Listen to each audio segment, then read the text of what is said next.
ఇంతకుముందు వచ్చేసి ఏం నేర్చుకున్నామంటే బ్రిటిష్ కాన్క్వెస్ట్ ఆఫ్ బెంగాల్లో ఇన్స్టిట్యూషన్ ఉంది, బ్యాటిల్ ఆఫ్ ప్లాసీ ఉంది, దాని రిజల్ట్స్ ఏంది నేర్చుకున్నాం. ఒకసారి క్విక్ సమ్మరీ ఏంటంటే, ఫస్ట్ అల్వర్ది ఖాన్ అని డిప్యూటీ గవర్నర్ ఆఫ్ బీహార్ ఉండే ఆయన వచ్చేసి సర్ఫరాజ్ ఖాన్ బెంగాల్ నవాబ్ని చంపేశాడు. సో అల్వర్ది ఖాన్ ఈయన సుబేదార్ ఆఫ్ బెంగాల్గా అయ్యాడు. మహమ్మద్ షాకి డబ్బులు ఇచ్చి ఈయన సుబేదార్గా అయ్యాడు.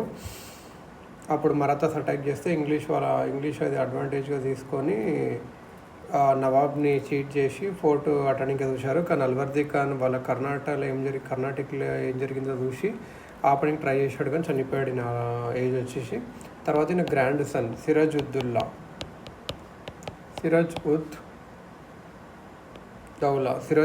Daula grand son. ఈయనకు చాలా ఛాలెంజెస్ వచ్చాయి. ఛాలెంజెస్ ఫస్ట్ వచ్చేది ఎవరి నుంచి వచ్చింది అంటే, ఒక కజిన్ ఉంటుండే నవాబ్ ఆఫ్ పూర్నియా షౌకత్ జంగ్. ఇంకా ఒక హోస్టైల్ ఆంట్ కూడా ఉంటే గస్తీ బేగం ఉంటుండే, ఆమె చైల్డ్లెస్ వీడో. ఇంకా రివోలస్ కమాండర్ ఆఫ్ ఆర్మీ మెయిన్గా మీర్ జాఫర్ చాలా ఈయనకి ఇబ్బంది పెట్టాడు. మీర్ జాఫర్ ఇంపార్టెంట్ క్యారెక్టర్. ఇంకా హిందూ పాపులేషన్స్ కూడా ఈయన కొద్దిగా అపోజిట్గా ఉంటుండే. ఒక డామినెంట్ గ్రూప్ ఉంటుండే, జగత్ సేతు, ఓమ్ని చంద్, రాయ్ బల్లభ్, రాయ్ దుర్లభ్ అని చెప్పి వాళ్ళు కూడా ఇంటర్నల్ రైవర్స్. ఇంకా ఇంగ్లీష్ వాళ్ళు కూడా బాగా ఈయనకు ఇబ్బంది పెట్టేవాళ్ళు. సో సిరాజ్ ఇన్సెక్యూర్గా ఉండి వాళ్ళ నుంచి అటాక్ చేయడానికి ఏదైనా చేయాలని చూస్తే కానీ ఫెయిల్ అవుతున్నాడు ఎక్కువ. సో లాస్ట్కి బ్యాటిల్ ఆఫ్ ప్లాసీ ఇలా జరగడానికి కారణం ఏంటి అంటే,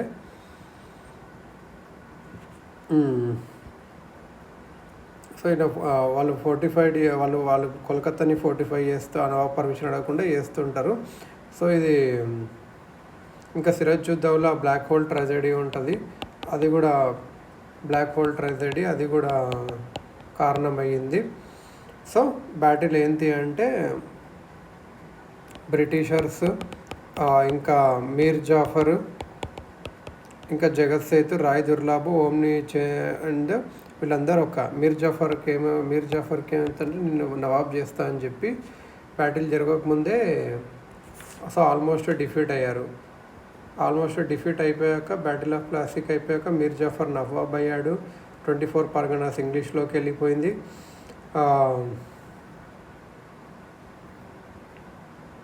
సో లక్కన్ మీర్ జాఫర్ కూడా కొన్ని రోజులకు వాళ్ళకి రివర్స్ అయితే, సో అప్పుడు రాబర్ట్ క్లైవ్ ఉంటుండే, ఊరికి ఇరిటేట్ అయితే అప్పుడు మీర్ జాఫర్ని తీసి మీర్ కాసిమ్ని చేశారు.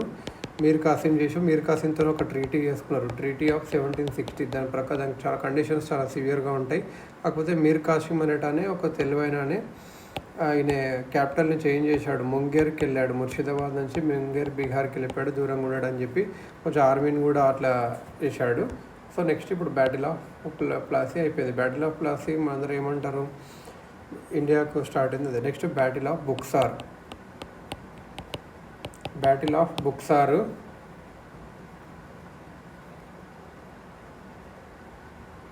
మీరు అందరు ఏమనుకుంటే మీర్ కాసిమ్ని పెట్టాం కదా, మీర్ జాఫర్ని వచ్చేసి మీర్ కాసిమ్ని బఫెట్ లాగా ఉంటాడు అనుకుంటే, కానీ మీర్ కాసిమ్ కూడా కంపెనీని మోసం చేసి సో అప్పుడు ఇంకా అయితే రామ్ నారాయణ్ ఒక డిప్యూటీ గవర్నర్ ఆఫ్ బీహార్ ఉంటుండే, నవాబ్కి మాటినట్లేదు అన్నట్టు. సో మీర్ కాసింగ్కి ఇది నచ్చలేదు అన్నట్టు ఓపెన్గా రామ్ నారాయణ్ డిప్యూటీ గవర్నర్ మాటినంటే, రామ్ నారాయణ్ ఎందుకు వినట్లేదు అంటే ఇంగ్లీష్ ఆఫీషియల్స్ సపోర్ట్ ఉంది కాబట్టి నమ్మట్లేదు. ద మిస్యూజ్ ఆఫ్ కంపెనీ దస్తాక్ ఉంటుండే కదా, అది ట్రేడ్ పర్మిట్ని కంపెనీ మిస్యూజ్ చేస్తుంది. మీర్ కాసిమ్కి నచ్చలేదు. దస్తాక్ మిస్యూజ్ వల్ల ట్యాక్స్ రెవెన్యూ లాస్ అవుతుంది నవాబ్కి అలా అని చెప్పి. ఇంకా లోకల్ మర్చెంట్స్ కూడా అన్ఈక్వల్ కాంపిటీషన్ పే చేయాల్సి వస్తుంది. ఇంపీరియల్ ఫర్మాన్ తెచ్చుకోవడం ఇంపీరియల్ ఫర్మాన్ the English adopted the right to trade in Bengal without paying. Imperial ఫర్మాన్ తెచ్చుకున్నారు అంటే పైనుంచి మొఘల్స్ నుంచి తెచ్చుకున్నారు ఇంపీరియల్ ఫర్మాన్. సో ఏ టోల్స్ అవసరం లేదు, ట్రాన్సిట్ డ్యూస్ అవసరం లేదు.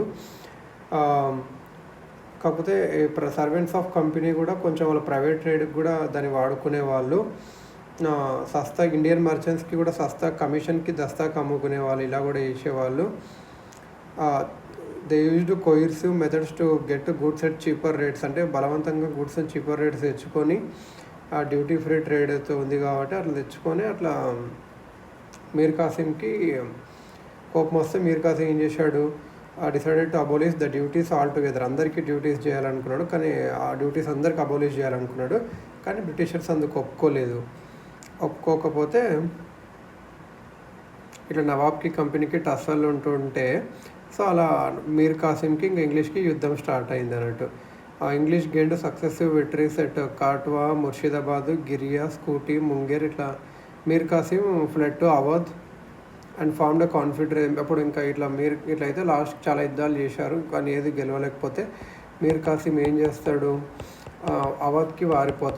అవధ్కి పారిపోయి అక్కడ ఒక కాన్ఫిడరెన్సీ ఫామ్ చేస్తుంది. నవాబ్ ఆఫ్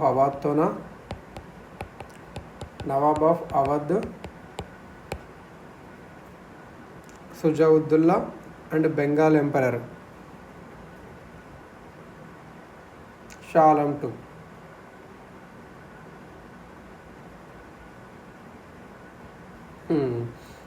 ఇదేది నవాబ్ ఆఫ్ అవధ్ ఒకడు, మీర్ కాసిం, సుజావుద్దౌలా, కొత్త పేరు ఇక్కడ సుజావుద్దౌలా, ఇంతకుముందు సిరాజుద్దౌలా ఉండే కానీ అది ఇప్పుడు సుజావుద్దౌలా. సో కాసిం పారిపోతే, మీర్ కాసిం పారిపోయిన అవధ్కి పారిపోయి అక్కడ పోయి ఒక కాన్ఫిడరెన్సీ పెడతాడు. ఎవరెవరితో, నవాబ్ ఆఫ్ అవధ్, ఇంకా సుజావుద్దౌలా,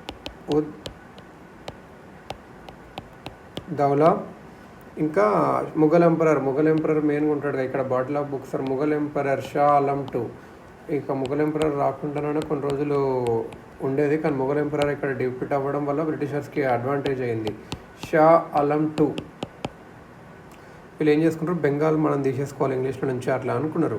so Mir Kasim, Nawab of Awadh, Shah Alam II వీళ్ళందరినీ ఇంగ్లీష్ ఫోర్సెస్ మేజర్ హెక్టర్ హున్రో, ఇంగ్లీష్ ఫోర్సెస్ ఎవరు నెట్ చేసిండ్రు, హెక్టర్ అట్లా గుర్తుపెట్టుకోవచ్చు. హెక్టర్ మున్రో డిఫీట్ చేసేసిండు అందరినీ. The English campaign against Mir Kasim was short but decisive. తొందరలోనే విక్టర్ మున్రో అనే నాయకత్వంలో బ్రిటిషర్స్ వీళ్ళందరినీ ఓడించేశారు. ఇక్కడ ఏమైందంటే మొఘల్ ఎంపరర్ కూడా ఉన్నాడు కదా, షా ఆలంని కూడా డిఫీట్ చేసినట్లయింది. సో ఇక్కడ ఏమైందంటే ఇంకా నార్త్ మొత్తం ఇంకా గెలిచినట్టే అయిపోయింది ఇంకా బ్రిటిషర్స్కి. So supreme over whole country అట్లా అయిపోయింది. Mir Jafar who was made Nawab when relations, ఇంకా దాని తర్వాత ఏంటంటే ఫస్ట్ మీర్ జాఫర్ నుంచి మీర్ కాసిమ్ని పెట్టారు కదా, ఇప్పుడు ఏం చేశారు అంటే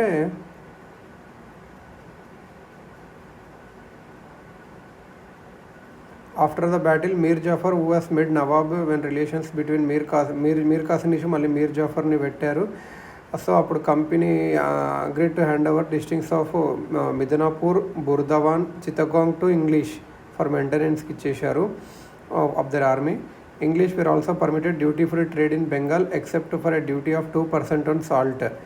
మీర్ జాఫర్ చనిపోయాక ఇంక minor son Najmuddaula was appointed Nawab, but the real power of administration lay in hands of the Nayab Subadar who could be appointed or dismissed by English. So Mir జాఫర్ని మళ్ళీ పెట్టారు. మీర్ జాఫర్ చచ్చిపోయాక పంగనే కొడుకుని పెట్టారు నజ్మన్ ఉద్దౌలా, కానీ అతను అంత వేరు. కానీ రియల్ పవర్ ఎక్కడుండి నాయబ్ సుబేదర్ అక్కడ ఉండేది అన్నట్టు. Robert Clive concluded 2 important treaties at Allahabad in August with Nawab of Awadh and other. ఇప్పుడు ఈ బ్యాటిల్ ఆఫ్ బక్సర్లో ఇద్దరు నవాబ్ ఆఫ్ అవధ్ కూడా పెరిగా. So treaty of Allahabad, Prayagraj అంటాం ఇప్పుడు, అలహాబాద్, ట్రీటీ ఆఫ్ అలహాబాద్ ఎవరితో, 2 ట్రీటీలు ఇవి. ఎవరు, రాబర్ట్ క్లైవ్ డిఫీట్ చేసింది ఎవరు అంటే Major Hector Munro, Robert Clive. ఒకటేమో అవధ్, నవాబ్ ఆఫ్ అవధ్తో, ఇంకోటేమో షా ఆలం II ముఘల్ ఎంపరర్. సిరాజ్ నవాబ్ సుజావుద్దల్లాతో ఏం చేసుకున్నారు అంటే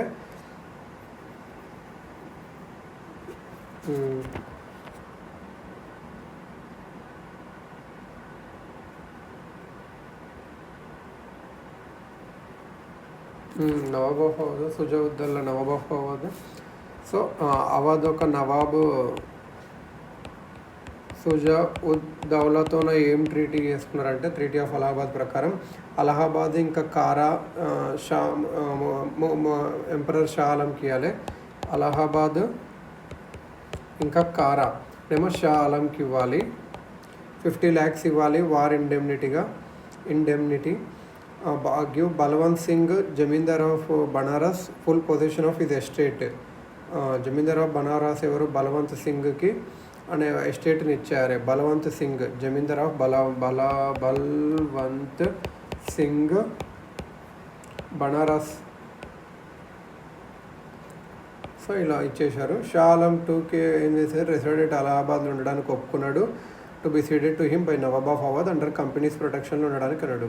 ఒక ఫర్మాన్ ఇచ్చాడు గ్రాంటింగ్ ఇష్యూ ఏ ఫర్మాన్. ఏంది ఆ ఫర్మాన్లో ఏముందంటే granting Diwani of Bengal, Bihar, Orissa to east India company in live of annual payment of 20 lakhs.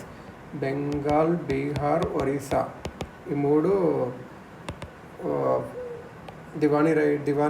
Diwani of Bengal, Bihar, Orissa east India కంపెనీకి వచ్చింది అమౌంట్ పే చేసిన వల్ల. ఇంకా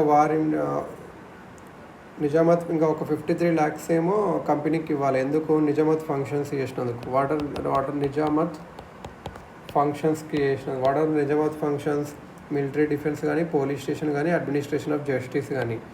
మిలిటరీ డిఫెన్స్, పోలీసు ఇంకా అడ్మినిస్ట్రేషన్ ఇవన్నీ చేసినందుకు నిజామత్ ఫంక్షన్స్ అంటారు. ఇవన్నీ చేయడానికి 53 lakhs ఇవ్వాలి. Robert Clive did not want to annex అవధ్ని ఎందుకు అనెక్స్ చేయలేదు అంటే ఆ కంపెనీకి అప్పుడు డిఫికల్ట్ వస్తుంది. ఎందుకంటే ప్రొటెక్ట్ చేయాలి ఆ land frontier from Afghan and Maratha invasions. Afghan ఇంకా మరాఠా ఇన్వేషన్స్ నుంచి ప్రొటెక్ట్ చేయాల్సి వస్తుంది. అప్పుడు ఇది చేయలేరు Robert Clive Afghan and Maratha. So annex అవధ్ని చేయలేదు. The treaty made the Nawab a friend of company. నవాబ్ని ఫ్రెండ్ చేసుకున్నాడు. నవాబ్ ఫైట్ చేస్తాడు. And turned Awadh into buffer state చేసుకున్నాడు అవధ్ని. Clive's arrangement Shah Alam 2 was inspired by practical considerations. Shah Alam 2 కూడా అట్లా చేసుకున్నాడు. ఎంపరర్ని రబ్బర్ స్టాంపులాగా చేసి ఎంపరర్ ఫర్మాన్స్ మాత్రం legalized the beside emperor's farmans legalize the political gains of company in Bengal. అతను ఎంపరర్ని బఫర్ లాగా చేసి అతను ఇచ్చిన ఆర్డర్ వాడుకున్నాడు. Mir Kasim the dethrone Nawab of Bengal spent and homeless wanderer and died. So బెంగాల్లో డ్యూయల్ గవర్నమెంట్ ఫార్మ్ అవుతుంది. ఇప్పుడు డ్యూయల్ గవర్నమెంట్ ఆఫ్ బెంగాల్ అంటే ఏం చూసుకుందాం. Dual government in Bengal 1765 battle of 1765 నుంచి 1772 వరకు ఉంది అన్నట్టు. After battle of Buxar east India Company became real masters అయింది. రాబర్ట్ క్లైవ్ ఏం చేశాడంటే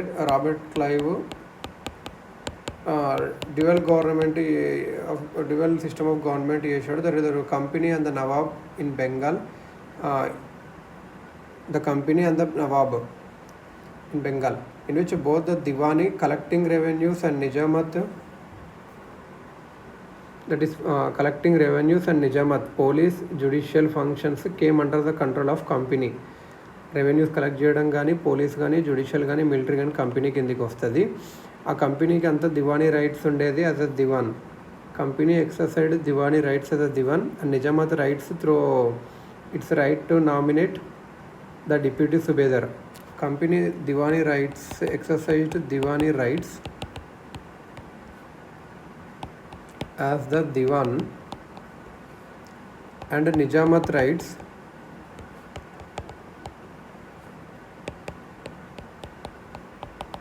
through its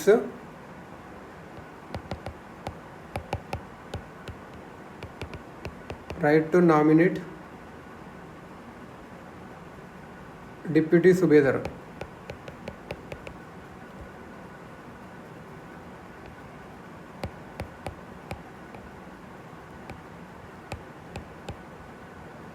డిప్యూటీ సుబేదర్.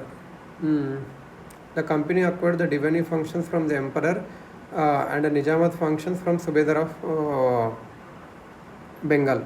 ఈ డిప్యూటీ సుబేదార్నేమో నిజామత్ రైట్స్ని ఇంప్లిమెంట్ చేయడానికి వాడేవాళ్ళు. ఆ డిప్యూటీ సుబేదార్ని నామినేట్ చేసేది వీళ్ళు అన్నాడు, డిప్యూటీ సుబేదార్. ఇంకా నిజామత్ రైట్స్ వాళ్ళ నుంచి చేసేవారు. దివానీ రైట్స్లో దివాన్.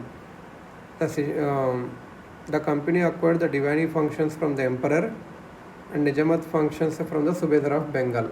Okay, diwani rights from emperor, ఇంకా దివానీ రైట్స్ అని సుబేదార్ నుంచి తెచ్చుకున్నారు. ఆ కంపెనీకి ఇది బాగా వెళ్ళిపోయింది అన్నట్టు. Appearance of authority to the puppet Indian ruler while keeping the sovereign power in the hands of company. Power ఏమో వీళ్ళ దాంట్లో ఉండేది, వాళ్ళ ఎంపరర్ని మాత్రం పప్పెట్ లాగా చేశాడు అన్నట్టు. నవాబ్ వచ్చేసి పీస్ అండ్ ఆర్డర్ మెయింటైన్ చేయాలి, కాకపోతే ఫండ్స్కి కానీ ఫోర్సెస్కి కానీ కంపెనీస్ మీద డిపెండ్ అయ్యేవాడు. లేటర్ కంట్రోల్డ్ ఆర్మ్స్ ఇంకా రెవెన్యూస్ అన్ని వీల్ చేసుకునేవాళ్ళు. దివానీ ఫంక్షన్స్ని for exercising of diwani functions company appoint two deputy diwans, Mohammed Reza Khan for Bengal and Raja Sitab Rai for Bihar. Mohammed Reza Khan also deputy nizam or deputy subedar. ఈ డ్యువల్ సిస్టమ్ వల్ల అడ్మినిస్ట్రేటివ్ బ్రేక్ డౌన్ జరిగింది and prove disasters for the people of Bengal. Neither the company nor the Nawab cared for administration and public welfare. Varanasi డేవే 1772లో తీసేశాడు అన్నట్టు. So ఇది మెయిన్గా battle of Buxar. దాని బ్యాటిల్ ఆఫ్ బుక్సర్ జరిగింది ఎవరెవరికి మధ్యలో? మీర్ కాసిం నవాబ్ పారిపోయి నవాబ్ ఆఫ్ అవధ్ సుజావుద్దల్లా ఇంకా షా ఆలం టు మొఘల్ ఎంపైర్తో కలిసి చేశాడు. మేజర్ హెక్టర్ హోండ్రో ఇంగ్లీష్ సైడ్ చేశాడు. ఇంకా ట్రీటీ ఆఫ్ అలహాబాద్ సైన్ చేశారు. దాని ప్రకారం నవాబ్ సుజావుద్దౌలా ఏం ఒప్పుకున్నాడు? అలహాబాద్ అని కారా మొఘల్ షా ఆలంకి ఇవ్వడానికి ఒప్పుకున్నాడు. 50 lakhs వార్ ఇండెమ్నిటీగా. ఇంకా బలవంత్ సింగ్కేమో జమీందార్ ఆఫ్ బనారస్కి తన ఎస్టేట్ ఇచ్చేశాడు. షా ఆలం టు అలహాబాద్లో ఉన్నాడు. ఫర్మాన్ ఇష్యూ చేశాడు దివానీ ఆఫ్ బెంగాల్ ఇచ్చేసి. ఇంకా నిజామత్ ఫంక్షన్స్కి కూడా కొన్ని డబ్బులు కట్టాడు. Military defence, police and administration of justice Furman ఇచ్చేసాడు. దానివల్ల next dual system of government ఉంది. అప్పుడు 1965 to 76 రాబర్ట్ క్లైవ్ ఇంట్రడ్యూస్ చేసింది, తీసేసింది కూడా అదే.